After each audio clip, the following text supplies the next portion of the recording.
Cris Tales is genuinely one of the most visually striking games I think I've ever played. Developed by Dreams Incorporated and Sick, and published by Modus Games, Cris Tales puts you in the shoes of Crispell, a young girl who sets out on a giant adventure to stop the Empress, who wants to destroy the world as we know it. Cris Tales is gorgeous and dripping with personality, has amazing music, but stumbles with its gameplay and battle system. Let's start with the good. Cris Tales is absolutely beautiful. Every environment, character design, and animation looks fluid and striking. It looks like a paper cutout world, as the overworld has simpler designs but work within the context of the game. Each area you'll adventure through is so different than the one that came before. It really looks like a storybook come to life. As you run through towns, the screen will split into three as past, present, and future seem to collide on screen. Each version of the area is unique and changes depending on the story. It's really well done. The music is similarly awesome.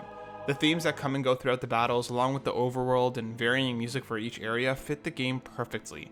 There are anime-like cutscenes throughout the story as well that are just a sight to behold.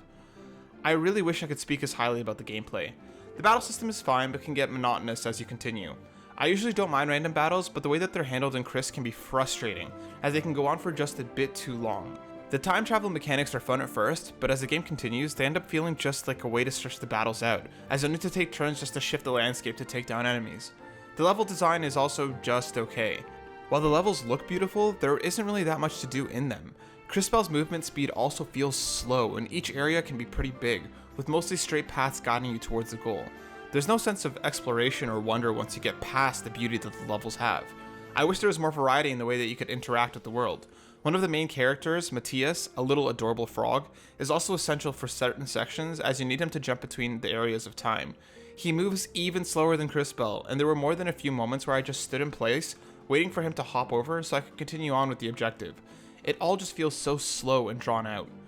The main story is genuinely interesting as it opens, but hits a slump in the midway point, as you end up traveling around almost the entire world multiple times to the same location. It ends in an awesome way, but I'm not sure if the journey ends up being worth it. Similarly, side quests are generally nothing more than start here, go back to the place that you just were, all the way to the end, and come back to complete them. Some have story ramifications, but not as much as you'd hope.